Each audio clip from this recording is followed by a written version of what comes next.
Nah, terus tapi kalau busway pernah kali ya, kalau busway. Kalau sorry, iya ya, bus Transjakarta, sorry. Saya kalau dibilangin busway itu selalu dikoreksi sama teman saya, busway itu jalannya, bukan transportasinya. Iya, Transjakarta, bus Transjakarta. Nah, kalau itu mungkin pernah kali ya. Nah, itu kan juga salah satu badan usaha tuh yang dimiliki oleh Pemprov DKI gitu. Nah, itu adalah bentuk pelayanan publik yang diberikan gitu. Nah, beberapa hal terkait dengan pelayanan publik gitu kan, kemarin kan disampaikan oleh teman kalian kelompok 3 kan, ada undang-undang terkait dengan pelayanan publik gitu kan. Nah, ini saya sekilas aja seperti apa sih contoh. Maksudnya kayak ininya dari pelayanan publik yang contoh real, dan saya akan coba bandingkan gitu kan dengan negara lain. Nah, tadi beberapa teman kalian kan sudah menyebutkan mereka pernah ke sini, ke sana gitu kan. Yang saya agak ini tanya, tadi yang ke Jerman siapa ya? Saya Pak, Trivena Pak. Dalam rangka apa ya, Tri? Yugan kurs Pak, jadi dapat beasiswa untuk belajar bahasa dan budaya di sana Pak. Oh, keren. Iot, kayak Iot gitu ya? Dari Iya apa? Pak, Konsulat Jerman? dari Goethe Institut Pak. Oh, kayak Iot gitu ya, Iot. Ya, Oke, nice. Di kota mana? di Frankfurt Pak. Oh, Frankfurt. Oke, saya belum pernah ke sana sih kalau Frankfurt. Oke, ini saya coba share. Bentar ya. Pelayanan publik. Oke. Oh, Gung, tolong di ini, Gung. Dikasih akses, Gung. Share screen.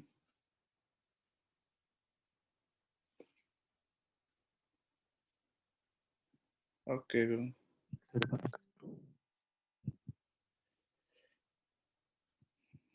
Oke, ini pelayanan publik. Kemarin dari kelompok 3 juga sudah presentasi sih terkait dengan Undang-Undang Nomor 25 tahun 2009.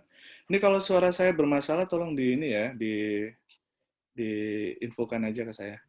Ya, Jadi, Pak. Undang-Undang definisi pelayanan publik, jadi kegiatan atau rangkaian kegiatan, ini kemarin juga teman kalian udah nyampein, diselenggarakan oleh institusi penyelenggara negara, korporasi, atau lembaga independen gitu kan.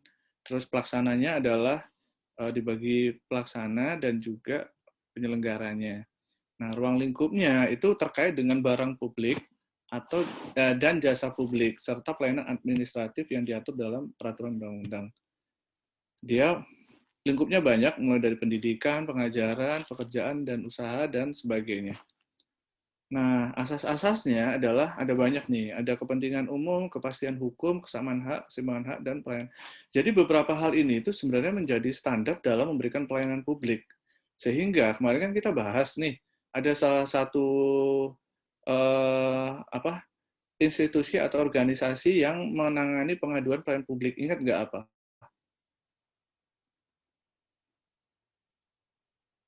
Halo? Masih ingat nggak organisasi atau institusi apa yang menangani pengaduan terhadap pelayanan publik? Ombudsman. Ya, ombudsman. Jadi salah satu hal yang bisa dijadikan dasar adalah bagaimana asas-asas pelayanan publik ini misalnya tidak terlaksana gitu kan. Nah, ini banyak hal sebenarnya. Sebenarnya saling terkait. Nah, termasuk juga ini asas kalau berdasarkan Kemenpan, kalau ini kan undang-undangnya ya. Kalau ini Kemenpannya itu ada 6 hal, yaitu adanya transparansi, akuntabilitas, kondisional, partisipatif, keseimbangan hak, dan kewajiban. Ini sebenarnya hampir sama dengan yang sebelumnya yang berada pada Undang-Undang Nomor 25 tahun 2009, cuman lebih disederhanakan aja gitu kan. Nah, prinsip-prinsip yang harus diselenggarakan dalam pelayanan publik itu adalah kesederhanaan. Sederhana itu dalam artian ketika menyelenggarakan pelayanan itu tidak berbelit-belit. Jadi prosesnya itu dipangkas gitu kan. Itu yang salah satu usaha dalam melakukan reformasi birokrasi. Kalau kalian pernah dengar namanya reformasi birokrasi, itu adalah seperti itu, menyederhanakan proses. Nah, salah satunya yang pertama kali dulu menyelesaikan reformasi birokrasi adalah Kemenkeu, Kementerian Keuangan, sekitar tahun 2006 atau 2007 gitu awalnya. Jadi dulu Kemenkeu itu Kemenkeu seperti halnya Kemenkeu jadi pilot ya, jadi pilot projectnya reformasi birokrasi, makanya kenapa Yang namanya tunjangan kinerja itu awal mula itu munculnya di Kemenkeu gitu. Pertama kali diberikan itu terhadap pegawai Kementerian Keuangan. Karena tunjangan kinerja itu adalah ekses atau dampak akibat dari adanya reformasi birokrasi. Jadi reformasi birokrasi itu penataan birokrasi yang akhirnya mengatur pegawainya itu dibagi ke dalam grading gitu kan, kelas-kelas jabatan. Nah, setiap kelas jabatan itu punya tugas fungsi yang berbeda. Nah, tugas fungsi itu akhirnya diberikan tunjangan pendapatan gitu kan terhadap apa yang dia kerjakan. Nah, itu konsep dasar dari pemberian tunjangan kinerja terhadap pegawai ASN. Nah, terus sekarang ini kan hampir semua kementerian itu sudah mendapatkan ini alokasi untuk tambahan penghasilan, bukan tambahan penghasilan, bagian dari pendapatan mereka yaitu berupa tunjangan kinerja. Terus kejelasan ini dalam artian diketahui siapa melakukan apa gitu. Kepastian waktu, nah adanya apa ya batasan bahwa ini kapan diselesaikan. Nah ini yang di Indonesia ini masih menjadi masalah. Salah satu instansi yang menurut saya itu sudah cukup bagus adalah Kemenkumham dalam pemberian pelayanan paspor. Kalau kalian membuat paspor, karena ada yang sudah keluar negeri, jadi pasti tahu bagaimana caranya membuat paspor. Mudah-mudahan kalian melakukannya sendiri ya, tidak meminta bantuan orang lain gitu. Dalam artian ya tidak diwakili oleh orang lain gitu. Artinya kalian datang sendiri ke kantor imigrasi, kantor pelayanan imigrasinya. Nah, di sana itu ketika kalian melakukan apa istilahnya ya? Ketika kalian mendaftar itu kalau zaman dulu kalian daftar, kalian antri, nah itu nanti beberapa hari kemudian itu kalian akan tahu maksudnya tahu kapan nih Alfi mau masuk nih, kasih masuk nggak ya gitu kan. Gung, Alfi mau masuk, Gung. Oke. Maaf, Pak. Ya. Hostnya siapa? Kamu host bukan, Gung? Bapak. Saya. Udah jadi Bapak. Oh, saya sendiri hostnya. Oke. Alfi, udah masuk, Vi? Oke, saya lanjut ya. Jadi, terkait dengan waktu tadi, itu saat ini di Indonesia itu nggak banyak pelayanan publik itu yang jelas kapan, ini terutama dalam pelayanan administrasi ya, gitu kan. Misalnya kalian ngurus KTP, kalian tahu nggak kapan KTP-nya selesai? Tidak tahu, Pak. Nggak tahu. Kalian baru tahu ketika kalian menanyakan ke petugas yang kalian kenal dengan baik, gitu kan. Kapan selesainya, Mas, gitu kan. Besok deh diusahakan selesai, gitu kan. Gitu kan. Kapan selesai? Ya nanti kalau selesai dihubungi, gitu kan. Dihubungi, tapi hubunginya di mana? Nggak diminta nomor HP-nya atau apa kan, gitu. Jadi yang aktif si masyarakatnya kan, si konsumennya. Nah, itu yang masih belum lah terlaksana. Nah, kalau kalian saya contohkan di Belanda aja ya. Di Belanda itu kalian tahu kapan kalian mendapatkan pelayanan dan kapan produk pelayanan itu akan kalian terima gitu. Jadi misalnya gini, saya ketika pertama kali datang awalnya belum ke Belanda dulu, ke kedutaan dulu ketika ngurus visa gitu kan. Itu kita harus daftar dulu kapan kita punya waktu slot untuk bisa mendaftar pengajuan visa gitu kan. Ketika kita sampai di sana, kita dicek semua administrasi.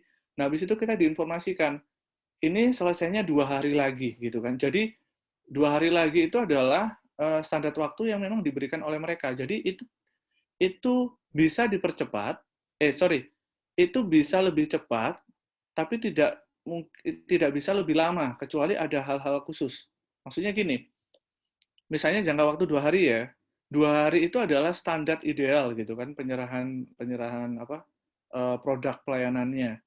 Tapi sebenarnya bisa saja itu sebelum 2 hari itu sebenarnya sudah selesai. Tapi karena sudah dijanjikan 2 hari, ya disimpan dulu gitu kan. Nanti baru yang saat waktunya selesai bisa diberikan gitu. Intinya gitu. Nah, artinya kalau kalian mengajukan visa itu nanti ketika 2 hari itu kalian datang itu harusnya sudah ada visa itu. Jadi nggak ada lagi, oh maaf Pak belum selesai gitu. Nggak gitu. Nah, kalau mereka terlambat, itu mereka yang akan dapat sanksinya kalau dari sananya ya, dari instansinya. Bukan pemakluman. Kalau di Indonesia kan gitu, kadang pemakluman kan. Pak, KTP saya udah jadi belum, Pak? Gitu kan. Wah, belum, Dek, gitu kan. Oh, gitu ya, Pak ya. Jadi kapan selesainya? Wah, mungkin besok kali ya, gitu. Besok datang lagi ya, gitu kan. Oh, baik, Pak, gitu kan. Nah, nggak gitu. Itu kita kan jadinya maklum. Oh, iya maklum di Indonesia emang kayak gitu kan. Kalau misalnya kita kasih uang rokok gitu kan, iya cepet gitu kan. Nah, tapi kan itu hal yang menjadi salah satu ini ya, perilaku sebagai salah satu tindakan korupsi kalau di Indonesia. Nanti kita bahas setelah UTS. Nah, tapi di luar negeri pun itu juga ada yang ini, ada yang jalur cepatnya juga ada gitu kan. Kalau di Indonesia jalur cepat itu dia ilegal ya. Jadi kalau misalnya kita mau jalur cepat, kita ngasih uang ke petugasnya, terus habis itu kita dapat jangka waktunya cepat, 1 hari selesai Pak. Iya. Tapi kalau di pelayanan di luar negeri, terutama di negara-negara besar gitu kan, misalnya kayak misalnya Inggris lah ya. Inggris itu salah satu negara yang melayani pembuatan visa dengan ekspres. Asal kita membayar ekstra. Dan itu memang dilegalkan, artinya memang diatur bahwa kalau misalnya pengen cepat, ya kalian bisa melalui jalur ekstra. Memang jalur ekspres dengan ekstra biaya gitu. Seperti itu. Jadi kita tahu kapan kita ngambil. Jadi nggak ada tuh cerita kayak yang kalian pernah mungkin lihat videonya Bu Risma marah-marah sama petugas Dukcapil kan, gara-gara ada ibu-ibu yang ngurus KTP atau apa gitu kan, layanan kependudukannya dia harus berkali-kali datang gitu kan ke kantor Dukcapil atau kantor kelurahan atau kantor kecamatan gitu kan.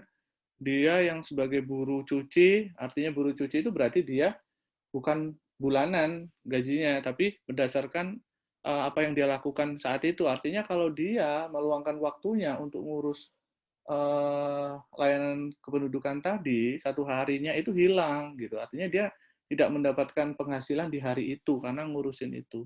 Dan itu tidak berhenti dalam 1 hari. Jadi berkali-kali dia mesti datang. Itu yang dulu pernah Bu Risma marah-marah kan, yang marah-marah tapi di video gitu kan. Nah, gitu.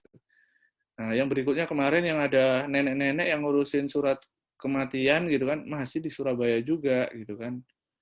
Karena dipimpong ke sana kemari, dia terpaksa harus sampai ke Jakarta gitu, ketemu sama dirjen di Kemendagri.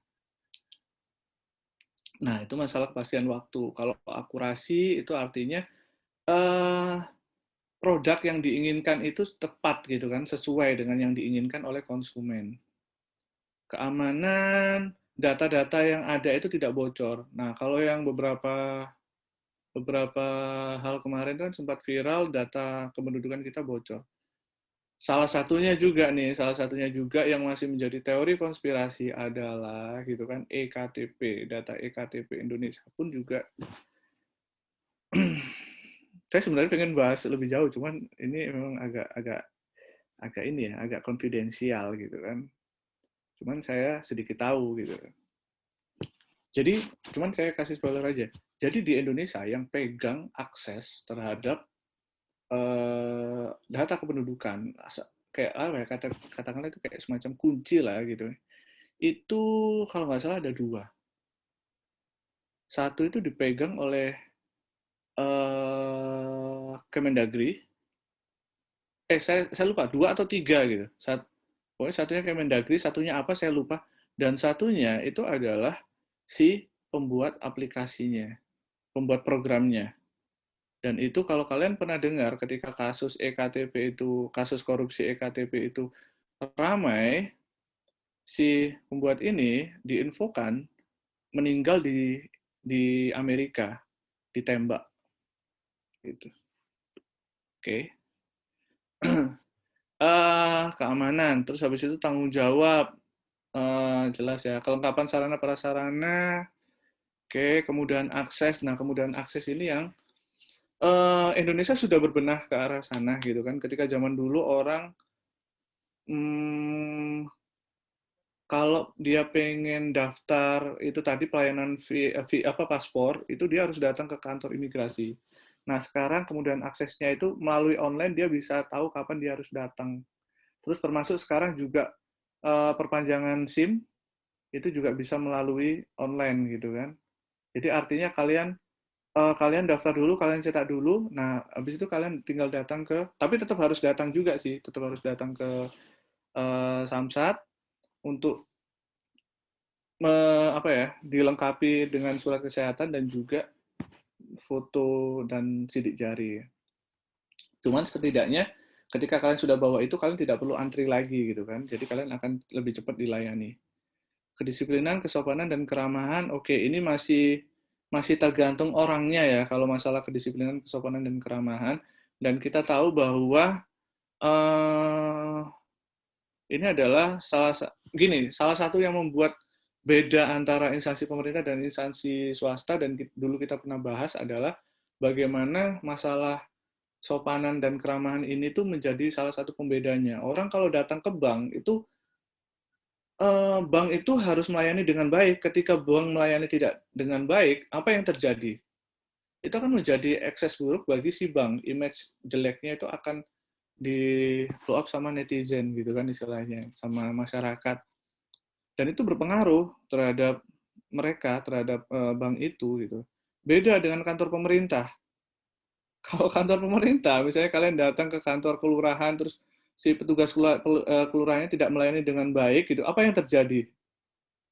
Apakah orang terus berganti kelurahan? Enggak kan ya, gitu. Nah itu kenyamanan. Nah makanya jadi kedisiplinan, kesopanan, dan keramahan ini, dan setelah kenyamanan ini belum menjadi belum banyak diterapkan di instansi pemerintah khususnya ya. Oke, standar pelayanannya, prosedur, waktu, biaya, produk, sarana, prasarana, kompetensi. Nah, ini adalah standar yang harus dilakukan. Nah, ini sebenarnya standar ini juga, yang namanya standar itu adalah hal yang minimal yang harus dilakukan, gitu kan. Artinya kalian harus, si penyelenggara pelayanan publik itu dia harus jelas prosedurnya seperti apa, waktu penyelesaiannya, biayanya berapa, produknya seperti apa, termasuk sarana-prasarana, serta kompetensi dari petugas atau pelayanannya. Ini hak serta kewajiban dari penyelenggara pelayanan publik. Oke. Itu mungkin sekilas yang saya sampaikan terkait dengan pelayanan publik. Kalau ada pertanyaan langsung aja ya. Selanjutnya ini kalau nggak salah pertemuan keempat. Pertemuan kelima itu kemarin yang bahas tentang etika kepemimpinan. Jadi pada dasarnya ya itu tadi kemarin sebenarnya sudah disampaikan oleh teman kalian dengan baik sih gitu kan. Jadi di materinya juga udah banyak. Tapi kalau ada yang ingin kita bahas silahkan. Dan sebenarnya tadi pun kita juga sudah diskusi juga terkait dengan ini. Nah mungkin saya lanjut aja ya ke masalah etika profesi. Ini kebaca nggak? Belum. Kalau ini kebaca nggak? Sudah, Pak. Oke, jadi profesi itu adalah janji ikrar pekerjaan, atau bisa diartikan kegiatan apa saja dan siapa saja untuk memperoleh nafkah yang dilakukan dengan suatu keahlian tertentu. Profesi itu memiliki norma-norma atau aturan sosial dan landasan moral yang baik. Profesi merupakan bagian dari pekerjaan, namun tidak setiap pekerjaan adalah profesi. Ada yang paham maksudnya nggak? Atau bisa memberikan contoh nggak? Mana yang profesi, mana yang pekerjaan?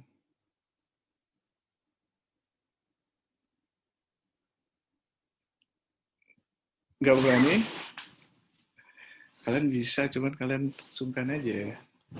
Oke, saya nanya, kalau kalian ngelihat ada orang yang kalian mungkin banyak yang punya kendaraan ya gitu kan, atau orang tua kalian punya kendaraan. Ketika tiba-tiba kendaraan kalian bannya kempes atau bocor, apa yang kalian lakukan?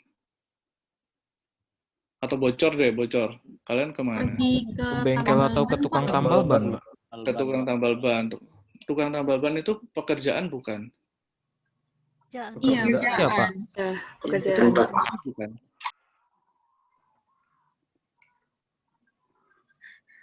Menurut kalian itu sebuah profesi bukan? Profesinya tukang tambal ban, menambal ban. Bukan. Ya. Bukan kayaknya, Pak.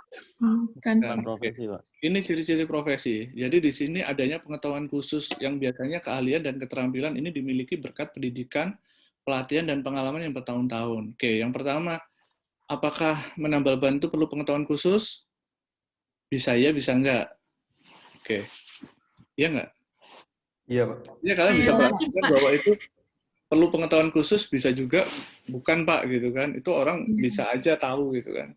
Nah, terus biasanya keahlian dan keterampilan ini dia miliki karena pendidikan. Ada pendidikan nggak terkait dengan menambal ban? Ini tidak mendiskreditkan nambal ban ya, maksudnya tidak dalam rangka merendahkan tambal ban ya, gitu kan.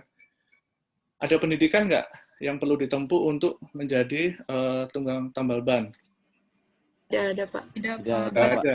Ada pelatihan nggak yang dilakukan untuk menambal ban? Tidak ada. Atau gini deh, tukang parkir lah ya. Nah, Yang ketika kalian datang itu kayaknya sepi, tapi ketika kalian pulang tiba-tiba muncul aja gitu kan.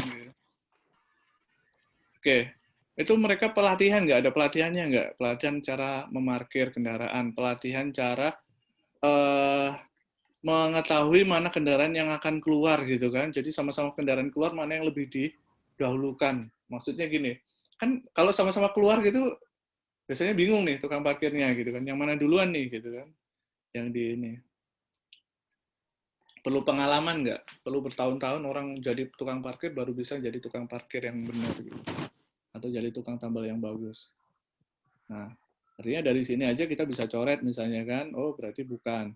Terus adanya kaidah dan standar moral yang sangat tinggi. Hal ini biasanya setiap pelaku profesi mendasarkan kegiatannya pada kode etik profesi. Ada nggak kode etik profesinya untuk tambal ban atau parkir? Tidak ada ya. Mengabdi pada kepentingan masyarakat gitu. Nah, ini berbeda dengan kalau misalnya kita katakanlah misalnya guru, misalnya PNS, misalnya dokter, misalnya pengacara. Orang untuk menjadi pengacara itu kan bukan serta-merta ketika kalian pinter ngomong langsung jadi pengacara, kan nggak gitu ya.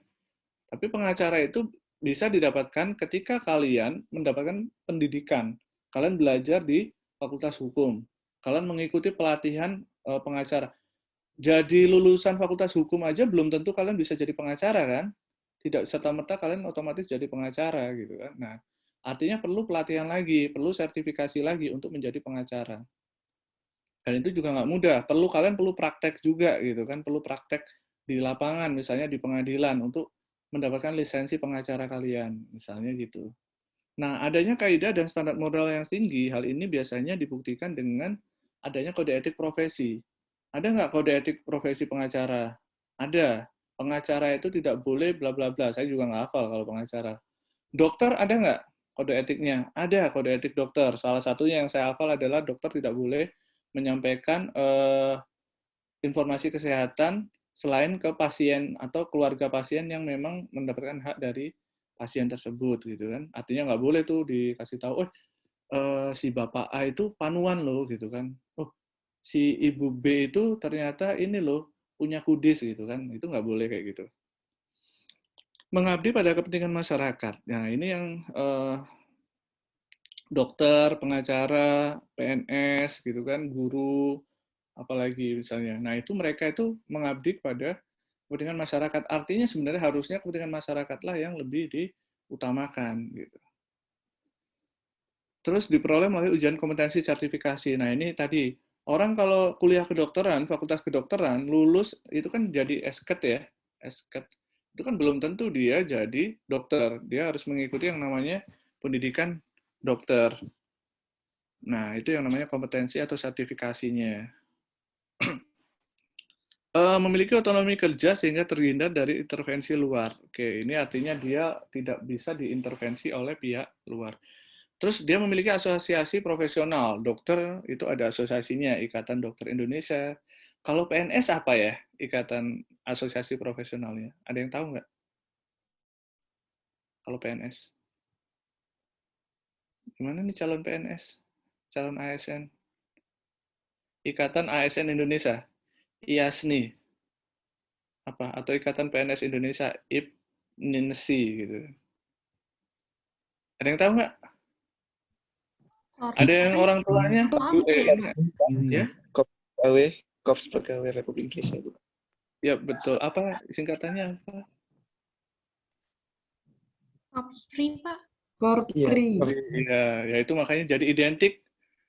Kalau misalnya ada orang tua kalian atau ibu kalian yang jadi guru biasanya atau pegawai negeri gitu kan, kalau tanggal 17, Bu bajunya kok beda gitu kan? Iya, nah ini upacara korpri gitu. Itu namanya baju korpri. Gitu.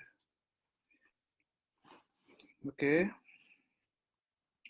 Definisi etika profesi. Nah, di sini yang dibahas adalah etika profesi dan ini kan menjadi salah satu ini kita ya. Jadi dulu saya pernah cerita bahwa ini sebenarnya mata kuliah tersendiri. Etika profesi, EdProf itu jadi mata kuliah sendiri. Pendidikan anti korupsi itu jadi mata kuliah sendiri.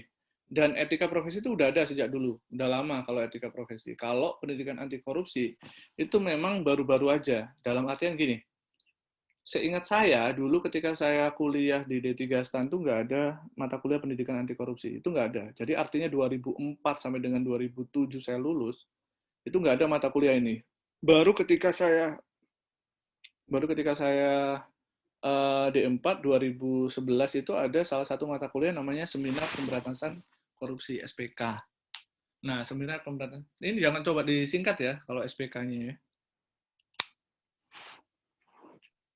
Maksudnya Seminar Pemberantasan Korupsi itu jangan disingkat-singkat gitu kan, karena itu nantinya jadi nggak enak didengarnya kalau disingkat. Terus, tapi saat itu memang saya nggak tahu ya kalau yang D3-nya apakah sudah ada kuliah, sudah ada apa? Saya jadi bergaris. Saya nggak tahu apakah sudah ada mata kuliah pendidikan anti korupsi waktu itu gitu. Cuman yang jelas tahun berapa ya? Mulai digabungkan. Apa saya yang pertama kali ngajar ya 2018 itu ya. 2017 itu mulai digabungkan antara etika profesi dan pendidikan anti korupsi. Makanya kalau kalian lihat bukunya Pak Sahal, dulu kita nyebutnya Pak Sahal itu, Pak Satria Hadi Lubis, karena itu beliau juga pernah jadi dosen saya juga. Gurunya Pak Sahal kan terkait dengan etika profesi ya, tidak ngomongin tentang pendidikan anti korupsi, karena memang dulu itu menjadi salah satu mata kuliah tersendiri. Nah, apa sih sebenarnya etika profesi? Etika profesi menurut Kaiser dalam bukunya Pak Lubis ini bukan Pak Sahal ya, tapi Pak Lubis yang lain ya. Kalau yang Pak Sahal kan Satria Hadi Lubis. Adalah sikap hidup berupa keadilan untuk memberikan pelayanan profesional terhadap masyarakat dengan penuh ketertiban dan keahlian sebagai pelayanan dalam rangka pelaksanaan tugas berupa kewajiban terhadap masyarakat. Oke, sebelum itu saya sedikit nanya. Kalian pernah dengar nggak profesi profesional? Pasti pernah dengar kan ya, profesional. Kalau menurut kalian profesional itu apa sih?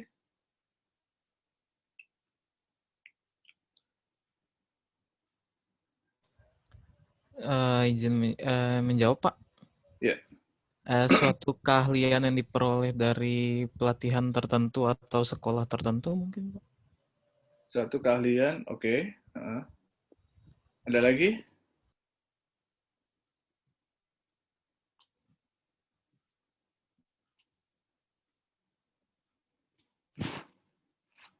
Oke, jadi kalau kalian misalnya, saya bawa ke konteks saja ya, konteks kalimat misalnya kan. Kamu kalau kerja yang profesional dong gitu kan. Itu kan salah satu nilai Kemenkeu nih, ya nggak? Kemarin kalau nggak salah ada tuh pertanyaannya yang kelompok 4. Bener nggak, Dav? Kamu kan kemarin kelompok 4 ya, Dav? Iya, Pak. Iya, yang be proaktif itu apa jawabannya, Dav? Profesional itu menurut saya ya orang yang memiliki profesi yang dilakukan dengan kemampuan yang tinggi. Tentunya didasari dengan nilai etika dan moral yang mengarahkan serta mendasari perbuatan yang dilakukannya, Pak. Wah, ini kalau ada pertanyaan kayak gini, tetap saya kasih nilai bagus loh, Dav. Karena agak panjang kan jawabannya. Meskipun ya tidak sampai ke etika moral itu kan sebenarnya tidak terkait langsung ya terhadap profesi. Jadi secara sederhananya sebenarnya profesional itu kita melakukan artinya orang-orang yang bekerja sesuai dengan profesi atau latar belakang pendidikan yang dimiliki itu. Secara sederhananya, atau Dengan bahasa lainnya, orang yang dibayar sesuai dengan pekerjaan, sesuai dengan keahliannya gitu kan. Jadi yang tadi bilang Dega juga sesuai dengan keahlian. Jadi ini kita profesional ya sebagai teman gitu kan. Maksudnya meskipun kita teman tapi kita profesional ya. Artinya nanti kalau misalnya kalian minta tolong dibuatkan desain poster ya nanti dibayar sesuai dengan keahliannya misalnya karena desain kan, karena latar belakangnya desain gitu kan. Karena dia punya keahlian, punya latar belakang pendidikan. Seperti itu. Oke, prinsip-prinsip etika profesi adanya tanggung jawab. Tanggung jawab ini tanggung jawab terhadap pelaksanaan pekerjaan dan terhadap hasilnya, dan tanggung jawab terhadap dampak dari profesi itu untuk kehidupan orang lain atau masyarakat pada umumnya. Ini contohnya adalah kalau misalnya kalian disuruh mengerjakan, kalian sebagai mahasiswa, tanggung jawab kalian kan belajar, tanggung jawab kalian adalah mengikuti perkuliahan, tanggung jawab kalian adalah melaksanakan tugas yang diberikan oleh dosen, tanggung jawab kalian adalah mengikuti ujian, tanggung jawab kalian adalah lulus di atas nilai yang dipersyaratkan gitu, nilai minimal yang dipersyaratkan. Nah, itu adalah bentuk tanggung jawab. Nah, serta kalau misalnya tanggung jawab itu contoh ya, contoh tanggung jawab. Nah, kalau misalnya kita kaitkan dengan profesi misalnya kan, profesi saya adalah misalnya dalam hal ini adalah mengajar kan. Kalau profesi lainnya kan saya sekarang jadi bingung sekarang profesi lain saya selain mengajar itu karena di kantor gini, sedikit curhat, saya di kita sampai jam berapa sih? 16.30. 4:30 Pak. Masih lama. 5, Pak. Ya, aman ya. Saya kan sebenarnya latar belakang ininya auditor ya, auditor. Cuman karena sekarang posisinya adalah di unit penelitian, jadinya bukan peneliti juga karena saya tidak punya latar belakang peneliti gitu kan. Nah, latar belakang saya adalah akuntansi dan audit gitu. Makanya cocok kalau saya auditor gitu kan, kerjanya di auditor. Cuman karena saya berada di tugas di penelitian, jadinya tanggung jawab saya adalah melaksanakan pekerjaan audit gitu. Melaksanakan pekerjaan penelitian. Misalnya ditugaskan penelitian ya harus saya selesaikan gitu kan. Nah, itu adalah salah satu bentuk tanggung jawab saya. Termasuk hasilnya. Jadi hasil dari penelitian saya kan nanti akan dipakai oleh orang lain atau pimpinan lah gitu kan untuk menghasilkan putusan, sehingga saya mesti tanggung jawab. Jadi saya nggak bisa misalnya bikin penelitian itu berdasarkan khayalan pribadi gitu kan, tapi harus mendasarkan pada sumber atau referensi. Terus tanggung jawab saya juga termasuk nantinya adalah ke masyarakat gitu, karena nantinya hasil dari saya itu bisa dijadikan keputusan oleh pimpinan dalam yang berdampak ke masyarakat. Seperti itu contoh sederhananya. Nah, beda lagi kalau auditor. Nah, ini saya barusan baca ya, barusan banget saya baca tadi pas lagi kalian diskusi itu. Karena tadi baca tweetnya kan, termasuk Pak Anies gitu kan, saya jadi baca. Ini barusan saya baca, KPK-nya Inggris itu sedang menyelidiki dugaan suapnya Garuda gitu kan. Nah, tapi hanya di kelas ini saja ya, di kelas ini saja saya cerita. Itu kemarin saya ada penugasan itu juga gitu kan, ngaudit itu gitu. Nah, ngaudit hal tersebut gitu. Nah, tanggung jawab saya adalah melaksanakan audit tersebut dan hasilnya itu bisa dipertanggungjawabkan gitu kan. Artinya hasil dari audit saya atau laporan audit saya itu nantinya dapat digunakan oleh pengambil keputusan. Nah, yang berikutnya adalah tanggung jawab terhadap dampak dari profesi itu. Artinya apa? Artinya, laporan audit saya itu ngaruhnya kemana? Karena laporan audit saya ada terkait dengan pengadaan pesawat, jadinya kalau misalnya di dalam laporan audit itu menyatakan ada penyimpangan dalam pengadaan pesawat, itu akan ditindaklanjuti oleh aparat yang berwajib atau APH, aparat penegak hukum. Tapi ini hanya di kelas ini aja ya, jangan dibawa keluar ya informasi ini. Nah, itu adalah salah satu bentuk tanggung jawab saya gitu. Kenapa? Karena nanti ngaruhnya ke masalah tipikor gitu. Artinya laporan audit saya bisa digunakan oleh penegak hukum, penyidik untuk menjadi dasar dalam melakukan penyidikan terhadap kasus ini. Oh.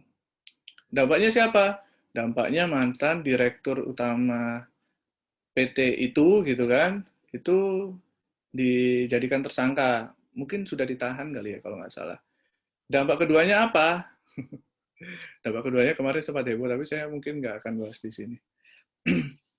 Oke, berikutnya adalah masalah keadilan. Keadilan prinsip menuntut kita untuk memberikan pada siapa saja apa yang menjadi haknya. Jadi ini diberikan kepada orang yang memang memiliki hak ya. Artinya kalau orangnya memang datang, etika profesi ya, kita berbicara etika profesi.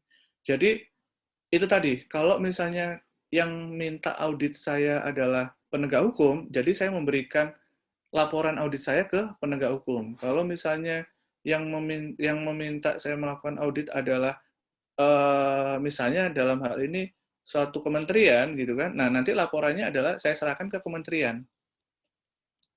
Kalau misalnya ada LSM atau masyarakat yang minta laporan saya, itu saya nggak akan memberikan ke dia. Apakah itu, oh Bapak tidak memberikan keadilan kepada kami sebagai masyarakat, gitu kan? Kami menuntut hak kami sebagai masyarakat untuk mendapatkan keadilan atas informasi laporan audit Bapak. Oh nggak bisa. Bapak tidak berhak mendapatkan laporan saya karena yang memberikan tugas ini bukan Bapak, tapi misalnya suatu instansi atau aparat penegak hukum gitu.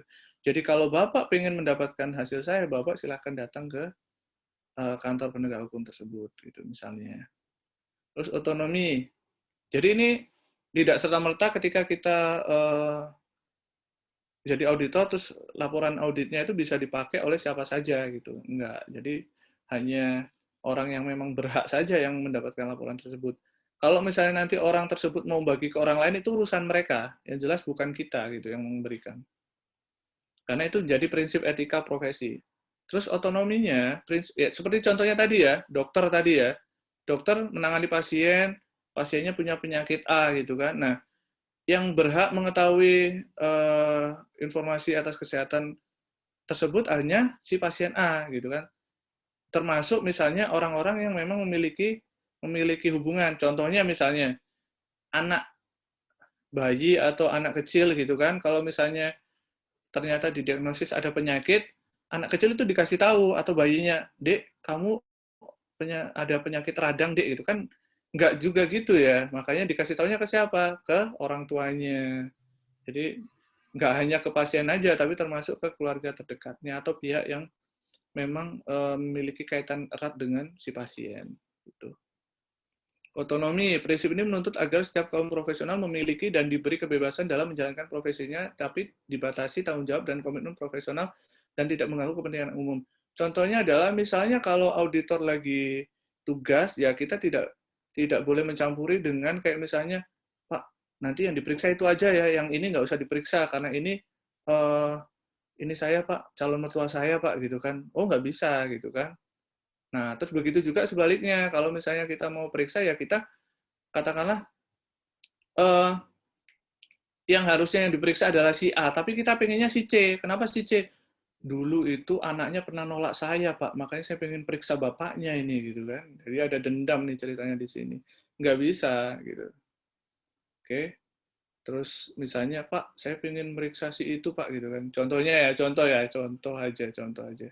Kemarin ketika saya melakukan audit itu ada salah satu apa ya, salah satu public figure lah ya, public figure yang terkenal, sebenarnya dia terkenal karena dia mempunyai pasangan artis. Nah, artisnya saya kasih clue DS gitu kan.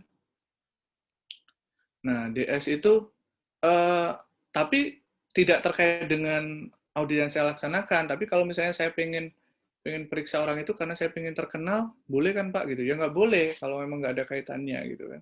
Cuman pengen ketemu foto-foto, upload di sosmed gitu, saya habis periksa suaminya Mbak DS nih gitu kan. Terus komentar netizen, yang kamu lakukan itu jahat gitu kan, nggak gitu juga ya.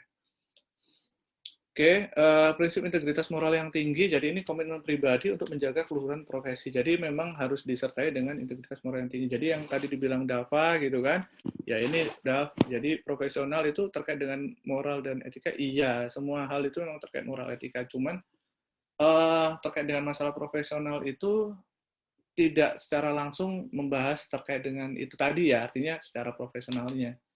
Tapi kalau etika profesinya, iya, karena memang balik lagi, etika itu kan sebenarnya sesuatu yang mengajarkan kita hal yang baik dan buruk. Gitu. Jadi kode etik profesi itu apa? Nah, kode etik profesi itu pada dasarnya adalah sistem norma. Sistem norma artinya sistem aturan, nilai artinya sesuatu yang kita yakini, dan aturan profesional artinya aturan yang mengikat atau mengatur hal-hal yang terkait dengan profesi atau hal-hal yang berhubungan dengan latar belakang pendidikan dari profesi tersebut. Tapi secara tertulis ya, tidak hanya berupa omongan aja, tapi secara tertulis. Apa ya? Secara tegas menyatakan apa yang benar dan baik gitu. Jadi kode etik profesi itu biasanya menyatakan wajib melakukan ini, dilarang melakukan itu gitu. Jadi sesuatu yang benar dan baik dan apa yang tidak benar dan tidak baik bagi profesional. Jadi dua hal itu yang akan sering muncul di kode etik profesi. Jadi sesuatu yang diwajibkan sama sesuatu yang dilarang. Kalau misalnya ada hal yang tidak diatur di situ, yaitu kalian bisa menggunakan judgement pribadi, gitu kan. Contohnya, kalau misalnya dalam kode etik profesi, misalnya tidak diatur masalah penggunaan sosial media, misalnya dalam kode etik profesi tidak, misalnya di dalam kode etik profesi dokter tidak diatur bagaimana dokter menggunakan sosial media ketika melakukan pekerjaan. Contohnya, ketika lagi operasi bikin vlog, guys, gue mau operasi nih, gitu kan. Jadi ini si pasien misalnya, gitu kan. Tapi belum jadi. Nah, itu apakah itu memang misalnya ya, tidak diatur penggunaan seperti itu, bisa saja dia melakukan. Nah, nanti kalaupun misalnya ada yang melihat, wah itu nggak pantas itu dipecat aja dokter yang kayak gitu, misalnya kayak gitu kan. Kita lihat dulu aturan kode etik profesinya apakah memang mengatur apa enggak. Kalau memang di dalam kode etik profesinya tidak dilarang melakukan itu tadi, gitu kan, artinya posting melakukan kegiatan yang terkait dengan sosial media ketika sedang melakukan pekerjaan, misalnya, ya artinya dia nggak salah, gitu kan. Itu nanti ada yang namanya sidang majelis kode etik profesi. Makanya dokter-dokter yang misalnya ya, dokter-dokter yang dituduh melakukan malapraktek itu dia tidak serta-merta langsung bisa dipecat. Dia harus mengikuti yang namanya sidang majelis kode etik gitu. PNS-PNS yang melakukan pelanggaran itu tidak serta-merta langsung dipecat. Misalnya PNS yang ketahuan mencuri gitu kan, mencuri handphone gitu kan. Atau yang terbaru ya yang di Bintan itu, tapi bukan PNS itu. Nah, misalnya seperti itu, ketahuan mencuri. Ya, itu apakah serta-merta karena digebukin sama orang-orang di pasar gitu kan, terus habis itu langsung dipecat? Enggak, karena nanti akan dibuktikan di dalam sidang majelis apakah perbuatannya itu memang diatur dalam kode etik profesinya gitu kan. Misalnya PNS dilarang mencuri gitu kan. Oke, mencuri apa nih gitu kan. Kalau tidak disebutkan berarti semua mencuri berarti kena. Nah, misalnya kayak Pak PNS yang wanita nih mengadu gitu kan. Pak, saya ingin mengadukan si A Pak gitu kan. PNS A, kenapa? Karena dia mencuri hati saya misalnya kan, terus sekarang dia nggak mau menerima, dia ninggalin saya, dia ghosting saya Pak gitu, ya nggak bisa gitu, nggak seperti itu konteksnya ya. Oke, apa sih, kenapa sih orang membuat kode etik? Jadi karena kode etik menyatakan perbuatan apa yang benar atau salah, jadi perbuatan apa yang harus dilakukan dan yang harus dihindari. Tujuan dibuat kode etik itu agar profesional memberikan jasa sebaik-baiknya kepada pemakai atau nasabahnya. Maksudnya adalah agar si orang yang menjalankan profesi ini, dia itu memberikan jasa terhadap si pelanggan atau customer-nya itu dengan baik. Jadi ada standarnya yang dilakukan. Tunggu bentar ya. Oke. Dengan adanya kode etik, ini akan melindungi perbuatan yang tidak profesional ya. Contohnya tadi, misalnya, apakah nge-vlog ketika mau operasi itu dibolehkan apa enggak gitu kan.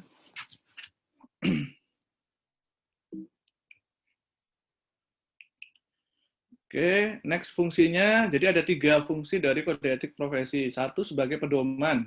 bagi setiap anggota profesi tentang prinsip profesional yang ditetapkan. Kode etik profesi juga menjadi sarana kontrol sosial bagi masyarakat. Jadi masyarakat bisa tahu bahwa ini tuh melanggar kode etik apa enggak gitu. Atas profesi yang bersangkutan. Dan yang ketiga, kode etik profesi mencegah campur tangan pihak luar di luar organisasi terkait dengan hubungan etika dalam keanggotaan profesi. Jadi ini tidak apa ya? Jadi menjadi pedoman bagi si pelaku atau bagi si anggota profesi. Yang kedua sebagai sarana kontrol masyarakat terkait dengan tindakan tersebut. Dan yang ketiga adalah mencegah campur tangan dari pihak di luar anggota profesi untuk ikut campur dalam masalah di profesi. Jadi misalnya gini, kayak yang yang dokter misalnya tadi kan, saya bawa dokter aja, itu orang yang di luar dari dokter, misalnya dia katakanlah yang terdekat ya, kayak contohnya perawat, itu dia nggak bisa ikut campur juga. Kenapa? Karena perawat ada organisasinya sendiri. Perawat bukan menjadi bagian dari anggota organisasi dokter, gitu. Misalnya, meskipun dekat hubungannya. Apa sih sanksi dalam pelanggaran kode etik? Ada dua. Satu, norma sosial, berupa sanksi moral, biasanya digujingkan, digibah, dikomentari, dijulitin, dinyinyirin, gitu kan. Nah, yang berikutnya adalah dikeluarkan dari organisasi pidana. Contoh kode etik, ini ada kode etik PNS. Ini bentar ya, saya ini dulu ya. Bentar aja. Saya stop dulu. Saya mau kontak dulu bentar.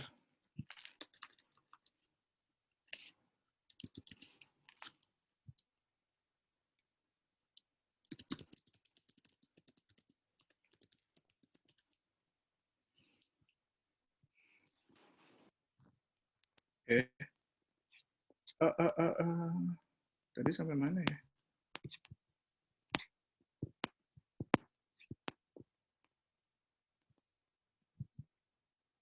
Oke. Yang tadi salah satunya adalah kode etik PNS. Nah, di sini ada tugas nih, tax amnesty. Oh, ini materi ini ke-share nggak ke kalian?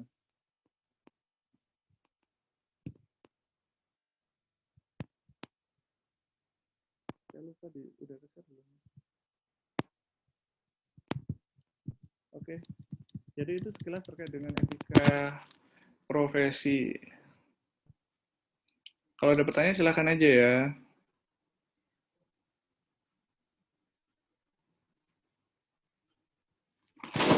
Nah, ini aspek di dalam kebaca nggak aspek-aspek etika atau etos kerja? Kebaca. Terbaca, Pak. Pengertian etos kerja ini masih terkait dengan yang sebelumnya ya. Jadi etos itu apa? Kebiasaan secara umum, terus dia menjadi, kalau bahasa Inggris, terus akhirnya menjadi bahasa etos itu diartikan sebagai ini ya, sifat dasar, pemunculan atau karakter atau watak dari seseorang. Nah, di sini di Webster Dictionary, etos adalah keyakinan yang menuntun seseorang, kelompok, atau suatu institusi. Nah, atau bisa diartikan gini, etos adalah seperangkat pemahaman dan keyakinan terhadap nilai-nilai yang secara mendasar memengaruhi kehidupan, menjadi prinsip pergerakan dan cara berekspresi yang khas pada sekelompok orang dengan budaya serta keyakinan yang sama. Jadi secara umum gini, ini contohnya seperti ini. Contohnya misalnya orang Jepang itu terkenal disiplin terhadap waktu, ya kan? Kalau misalnya dia begitu sampai di tempat kerja dia langsung kerja. Terus begitu selesai jam kerja dia langsung pulang. Beda dengan orang Indonesia. Orang Indonesia datang ke tempat kerja sudah telat. Begitu sampai tempat kerja nongkrong dulu di kantin, ngobrol sama teman-temannya gitu kan. Habis itu baru naik ke agak siang baru naik ke ruangannya. Nah, nggak berapa lama sebelum masuk jam kerja ke kantin lagi gitu kan. Nah, ketika diajak rapat, apa yang terjadi? Indonesia biasanya molor. Udah mulainya molor, pembahasannya juga kemana-mana gitu kan. Nah ini agak sedikit berbeda dengan orang-orang dari misalnya Jepang tadi gitu kan. Ketika rapat, karena disiplin, jadi misalnya rapatnya dari jam 1 sampai dengan jam 2, ya mereka melaksanakan rapat ya dari jam 1 sampai jam 2 gitu kan. Tidak telat dan tidak molor gitu. Itu juga hampir sama dengan di Eropa Barat, seperti itu juga. Ketika mau membahas sesuatu, hari ini agendanya apa? Hari ini agendanya bahas A. Oke, berarti yang dibahas A. Ketika ada orang yang mencoba mengusulkan B, ditolak. Kenapa? Karena memang agendanya adalah bahas A. Kita nggak mau bahas B. Indonesia, enggak. Ketika kita agendanya adalah membahas A, yang dibahas sampai dengan Z. Ketika kita membahas masalah, misalnya masalah ekonomi, yang dibahas masalah harga tas yang mahal gitu kan, misalnya. Ongkos kirim tas, ongkos kirim apalagi skincare. Jadi bisa kemana-mana. Itu kan adalah beberapa karakter yang didapatkan dari sekelompok orang gitu. Nah, maksudnya etos seperti itu. Nah, kalau etos kerja itu adalah suatu pandangan, itu etos ya secara umum. Nah, kaitannya dengan etos kerja tadi, yang contohnya seperti tadi ketika melaksanakan pekerjaan. Itu.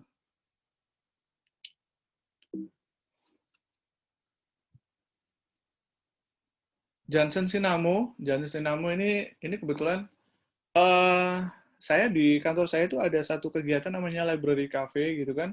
Kebetulan pas tanggal 27 Oktober kemarin itu kami ngundang Pak Johnson Sinamo ini sebagai influencernya gitu.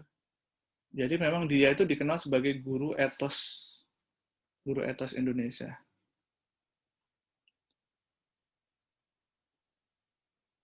Mana ya? Oh, nggak ada fotonya. Ada posternya kemarin. Nah, dia mengatakan bahwa etos kerja adalah seperangkat perilaku positif yang berakar pada keyakinan fundamental yang disertai komitmen total pada paradigma kerja yang integral. Artinya, secara umum adalah sebenarnya itu adalah suatu perilaku positif dari si pekerja tadi, karena dia meyakini sesuatu, dia mempunyai nilai-nilai yang dimiliki, gitu kan? Dan dia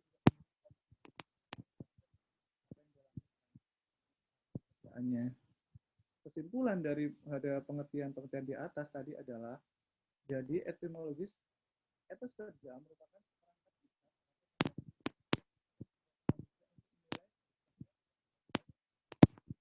peningkatan kualitas kehidupan sehingga mempengaruhi perilaku kerjanya. Johnson Sinamo memberikan 4 pilar teori utama yang diatur dalam Catur Dharma Mahardika. Jadi, 4 dharma tersebut adalah mencetak prestasi dengan motivasi superior, membangun masa depan dengan kepemimpinan visioner, menciptakan nilai baru dengan inovasi kreatif, dan meningkatkan mutu dengan keunggulan insani. Itu adalah teori utama dalam bekerja. Nah, aspek etos kerja yang dia sampaikan itu adalah, ini khususnya di Indonesia ya, kerja itu dimaknai sebagai sebuah rahmat. Rahmat artinya apa? Artinya tidak semua orang menerima hal tersebut. Rahmat itu artinya sesuatu yang keunggulan atau kelebihan yang kita miliki. Jadi misalnya nggak semua orang dapat kesempatan untuk bekerja. Tidak semua orang dapat kesempatan untuk masuk STAN. Kalau STAN tidak membatasi jumlah mahasiswanya, tentunya semua orang bisa masuk STAN kan? Nah, karena dibatasi, itu akhirnya orang bersaing, kompetisi. Ketika ada orang yang bisa masuk STAN, itu adalah rahmat bagi kalian. Terus kerja adalah amanah. Amanah ini artinya tidak semua orang bisa diserahi tanggung jawab ini gitu. Artinya hanya orang terpilih saja. Kerja adalah panggilan. Kerja adalah aktualisasi. Kerja itu bisa diartikan sebagai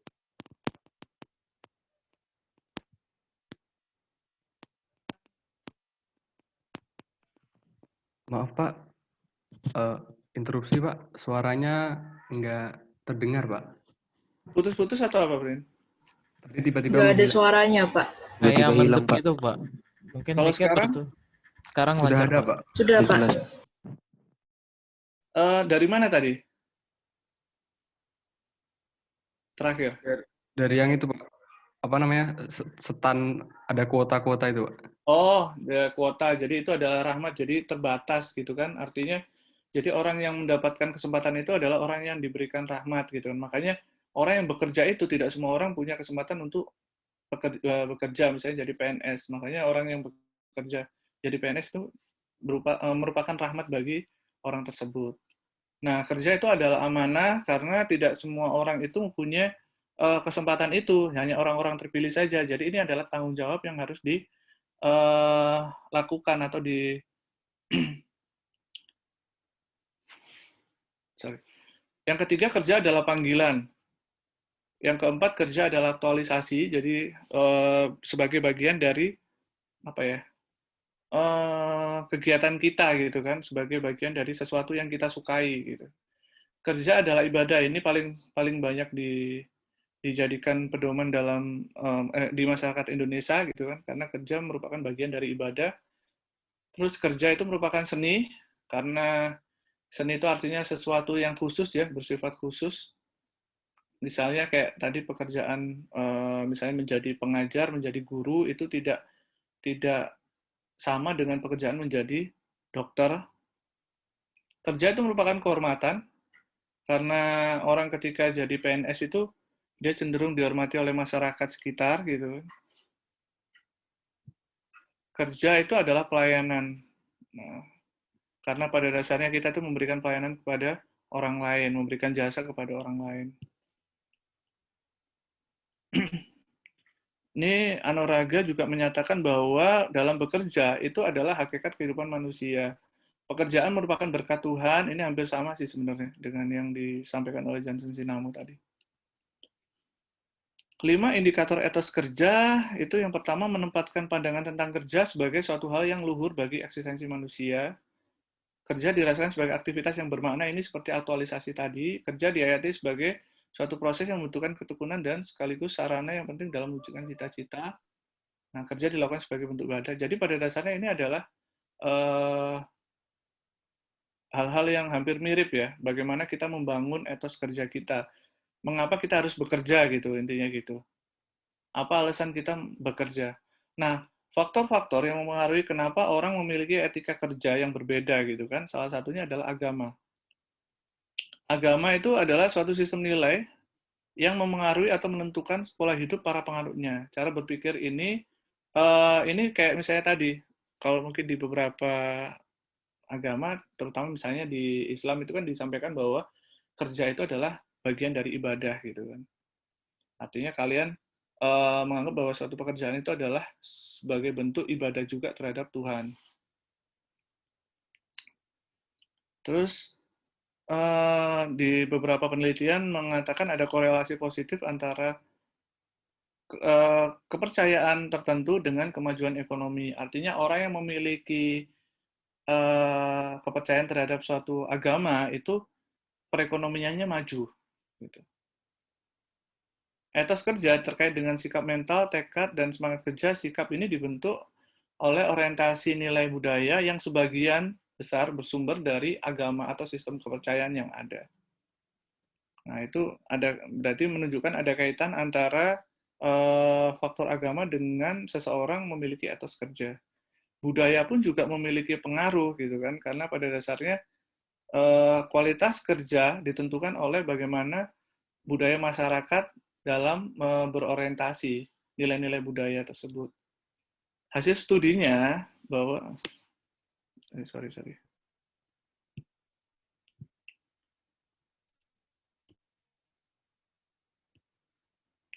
Hasil studinya mengatakan bahwa semangat kerja oleh Suryawati dan kawan-kawan, etos kerja itu ditentukan oleh nilai budaya yang ada dan tumbuh pada masyarakat yang bersangkutan. Contohnya misalnya gini, contoh. Saya bawa ke negara aja ya, kalau nanti bawa ke ini agak takutnya malah dianggap berbeda. Contohnya yang tadi saya sampaikan, misalnya budayanya orang Jepang itu karena dia menghargai waktu, atau orang Eropa menghargai waktu, makanya dia itu ketika bekerja itu disiplin gitu kan. Nah, orang Indonesia apakah tidak menghargai waktu? Enggak juga. Orang Indonesia itu menghargai kebersamaan. Jadi ketika bekerja itu mereka lebih sering mengutamakan musyawarah gitu kan, dalam artian lebih banyak bicaranya, lebih banyak meetingnya, lebih panjang diskusinya gitu. Seperti itu misalnya. Sosial politik ini kaitannya dengan, nah ini tadi, tinggi rendahnya etos kerja masyarakat dipengaruhi oleh ada tidaknya struktur politik yang mendorong masyarakat. Jadi ini terkait dengan masalah aturan sebenarnya, aturan bernegara. Almarhum Abdurrahman Wahid, Presiden RI, mengatakan bahwa etos kerja harus dimulai dengan kesadaran akan arti pentingnya tanggung jawab kepada masa depan bangsa dan negara. Ini mirip dengan yang kemarin dibahas kelompok 4 di ini, habits yang kedua. Apa habit kedua itu? Begin with the ends ya? Apa? Kemarin kelompok 2? Kelompok 2, sorry, kelompok 4.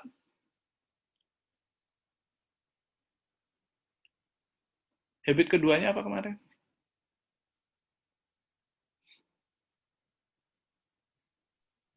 Begin with the end in mind, Pak. Begin with the end in mind. Jadi, artinya kita memulai sesuatu itu dengan kita melihat apa sih yang menjadi tujuan kita melakukan sesuatu gitu kan. Nah, tujuannya adalah ini. Karena kita tanggung jawab kita terhadap masa depan bangsa dan negara gitu kan. Kita sadar pentingnya tanggung jawab tersebut, makanya kita ketika kita mau bekerja, kita mikir bahwa apa yang kita lakukan itu nantinya akan berpengaruh terhadap masa depan bangsa dan negara, meskipun itu terlihat kecil, meskipun terlihat sepele, meskipun terlihat sederhana. Kondisi lingkungan geografis juga mempengaruhi bagaimana etos kerja seseorang. Contohnya ya, ini tidak memukul rata ya, tapi ini adalah beberapa contoh. Contohnya kalau kalian lihat zaman dulu itu ketika orang yang di daerah pesisir pantai itu cenderungnya adalah orang yang bekerja keras dibandingkan dengan orang yang berada di daerah pegunungan. Hal ini bisa dilihat seperti ini, contohnya. Kalau kalian bisa merasakan gitu kan, orang kalau misalnya kerjanya di yang maksudnya daerah-daerah yang di pesisir pantai gitu, atau kalau sekarang kita bilang adalah kota-kota besar, itu kan rata-rata ada di pinggir pantai ya, di laut. Contohnya misalnya Jakarta, Semarang, Surabaya, mana lagi? Yang daerah-daerah dekat pantai, Makassar misalnya. Nah, itu cenderungnya adalah daerah orang-orang yang di sana adalah orang-orang yang bekerja keras gitu kan. Dalam artian bukan berarti bahwa yang di luar sana nggak bekerja keras ya, karena mereka terbiasa dengan kondisi geografis yang rendah dan kalau dekat pantai itu biasanya dingin atau panas. Panas. Ketika panas itu orang akan lebih cepat bekerjanya. Kenapa? Karena mereka terpengaruh oleh cuaca gitu kan. Wah, ini cepet-cepet deh kerjanya gitu kan, biar cepat selesai gitu. Akhirnya tambah banyak gitu kan kerjanya yang dilakukan. Beda dengan orang-orang yang tinggal di daerah pegunungan. Orang-orang tinggal di daerah pegunungan cenderungnya adalah misalnya kayak bercocok tanam misalnya kan. Nah, bercocok tanam cenderungnya mereka hanya melakukan di ketika musim-musim tertentu. Selebihnya mereka hanya mengawasi saja gitu kan. Nah, itu beberapa contoh sederhana aja bagaimana kondisi geografis itu mempengaruhi etos kerja dari seorang kelompok masyarakat. Yang terakhir adalah masalah pendidikan. Nah, pendidikan ini juga biasanya mengaruhi bagaimana etos kerja dari seseorang. Oke. Dan terakhir adalah struktur ekonomi. Struktur ekonomi menurut Suwarso dan kawan-kawan bahwa tinggi rendahnya etos kerja suatu masyarakat dipengaruhi oleh ada atau tidaknya struktur ekonomi yang mampu memberikan insentif bagi anggota masyarakat untuk bekerja keras dan menikmati hasil kerja keras mereka dengan penuh. Contohnya misalnya kalau orang lebih banyak bekerja, itu tentunya mereka akan mendapatkan penghasilan yang lebih banyak.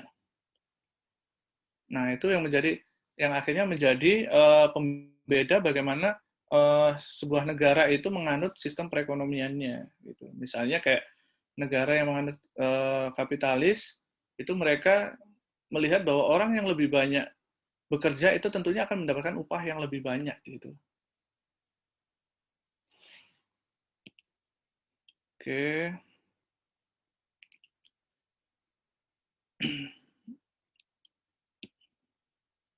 Nah, ini bedanya antara etika kerja sama etika profesi. Etika profesi atau etika profesional itu merupakan suatu bidang etika terapan. Jadi, dia itu terkait dengan hal-hal yang dilakukan sehari-hari. Etika profesi berkaitan dengan kewajiban etis mereka yang menduduki posisi yang disebut profesional. Jadi, tadi kita bahas kan, apa bedanya profesi sama kerja. Kenapa orang disebut sebagai profesional. Etika profesi berfungsi sebagai panduan bagi profesional dalam menjalani kewajiban. Nah, ini tadi yang mereka, karena mereka punya kode etik profesi, jadi itu jadi panduan pedoman bagi si pelaku. Etika profesi meliputi norma-norma yang mentransformasikan nilai-nilai atau cita-cita luhur dalam praktek sehari-hari. Kenapa itu tadi disebut etika terapan? Karena memang itu adalah hal-hal yang diterapkan sehari-hari. Norma ini biasanya dikodifikasikan secara formal ke bentuk kode etik tadi yang kita bahas, etik, karena dia memiliki kode etik profesi. Etika profesi dibedakan dengan etika kerja yang mengatur praktek, hak, dan kewajiban bagi mereka yang bekerja di bidang yang tidak disebut profesi. Jadi ada bedanya etika antara orang yang memiliki kode etik profesi dan etika kerja. Contohnya misalnya gini, kalau orang etika kerjanya, etika bekerja itu adalah artinya dia bekerja sesuai dengan waktu kan, artinya jam bekerjanya. Nah, di dalam etika profesi tentu saja sama diatur juga. Tapi di dalam etika kerja itu pada dasarnya setiap orang meskipun dia bukan anggota profesi, dia kan juga punya aturan terhadap jam kerja. Misalnya kayak kalau kita parkir, kita katakanlah jadi tukang parkir. Kalau tukang parkir itu kan ada jam-jamnya, dia mulai jam berapa sampai dengan jam berapa. Kalau kita bekerja di toko sebagai pramuniaga misalnya, itu kita juga bekerja dari jam berapa sampai jam berapa. Ada nggak aturan tertulis terhadap kode etik profesi pramuniaga? Nggak ada. Tapi hal tersebut juga menjadi praktek sehari-hari, karena itu menyangkut terhadap kewajiban jam kerja tadi, dan juga sebagai dasar pembayaran atas haknya, yaitu gajinya.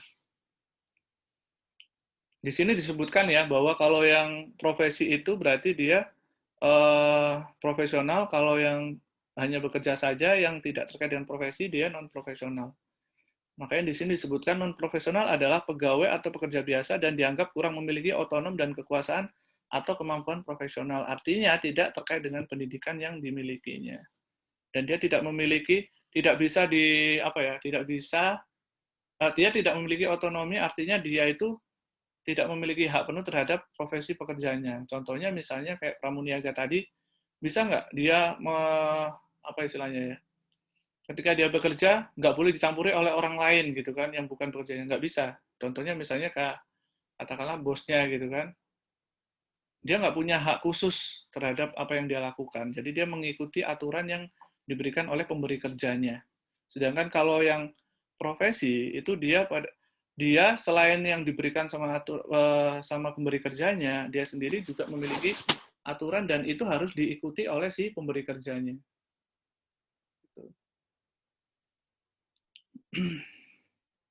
Oke, perbedaan antara etika profesi dan etika kerja lazimnya dilakukan apabila aktivitas para profesional seperti dokter dan pengacara itu diartikan berbeda dengan pekerjaan lain, gitu kan. Jadi memiliki perbedaan dari aktivitas. Karakteristik khusus dari segi pendidikan, pelatihan, dan pengalamannya pun juga berbeda. Terus tuntutan terhadap standar profesionalisme dan etika itu juga berbeda. Salah satu hal yang namanya profesi itu juga terkait dengan trust juga ya. Kepercayaan itu yang tadi salah satu fungsi dari kode etik itu adalah sebagai kontrol masyarakat. Kalau misalnya seseorang yang memiliki profesi atau anggota profesi, dia melakukan pelanggaran terhadap kode etik profesi, itu masyarakat akhirnya nggak percaya. Kalian pernah dengar nggak kasus yang ini? Enron pernah dengar nggak? Pernah diajarin nggak kasus Enron? Nggak pernah dengar ya? Enggak, Pak. Kalau di dalam slide etika kepemimpinan itu ada kasus WorldCom. Tapi itu nggak nyangkut ini sih. Kasus yang akhirnya orang itu jadi nggak percaya terhadap profesi itu gitu kan. Contohnya atau misalnya dokter kali ya. Oh ya, dokter aja ya, dokter atau rumah sakit.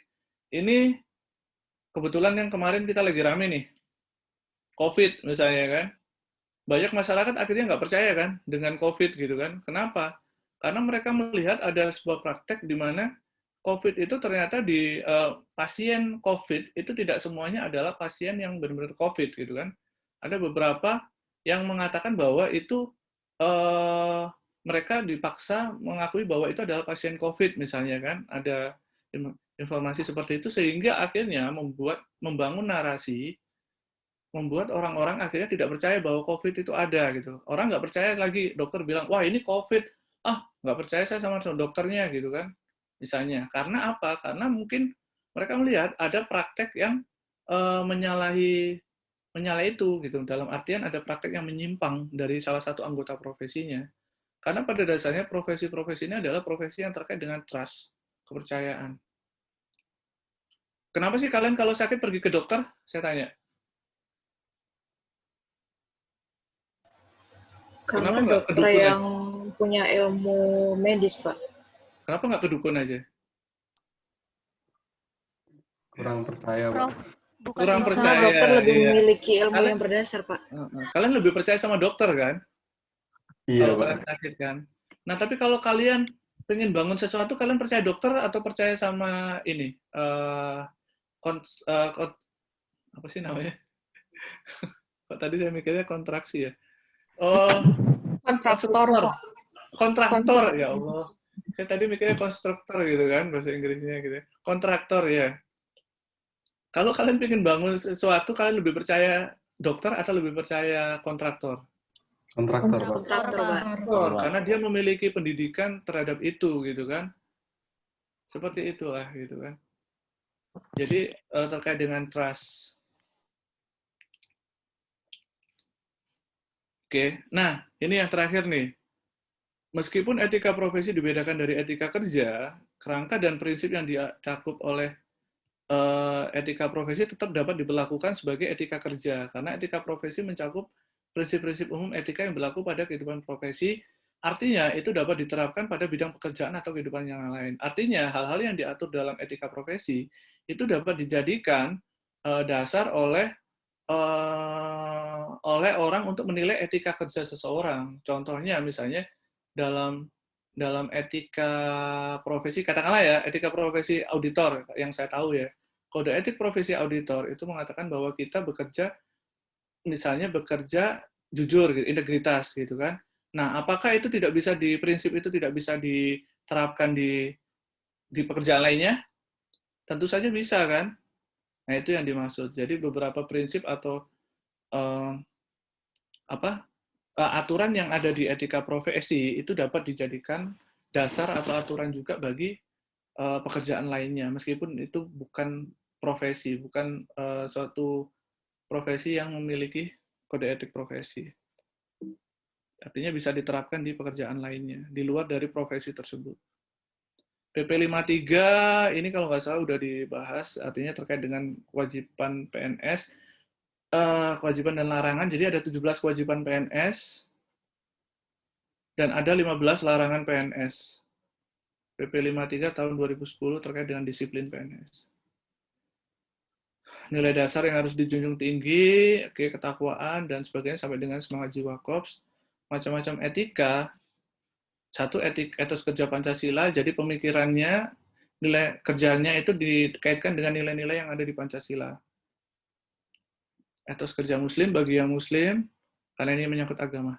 Oke, itu mungkin yang bisa saya sampaikan untuk minggu ini. Minggu depan kita ketemu lagi, dan saya nanti ngomong sama Agung ya, apakah minggu depan tuh tetap di hari Kamis malam atau di hari sebelumnya. Karena kita nggak ada presentasi, jadi sebenarnya nggak terlalu berpengaruh, kecuali kalian bentrok dengan jadwal lainnya ya. Oke, terima kasih buat terima kasih buat kelas 506. Mudah-mudahan nggak bosan ya 2 hari ketemu saya turut-turut, nggak sampai 24 jam lagi. Oke, cukup sekian, langsung ditutup di sini ya. Sehat-sehat semuanya ya. Jangan lupa mandi menjelang sore. Siapa tahu dari pagi ada yang belum mandi. Oke, assalamualaikum warahmatullahi wabarakatuh. Waalaikumsalam warahmatullahi wabarakatuh. Terima kasih, Pak. Terima kasih, Pak Cekat. Terima kasih, Pak. Terima kasih, Pak. Terima kasih, Pak.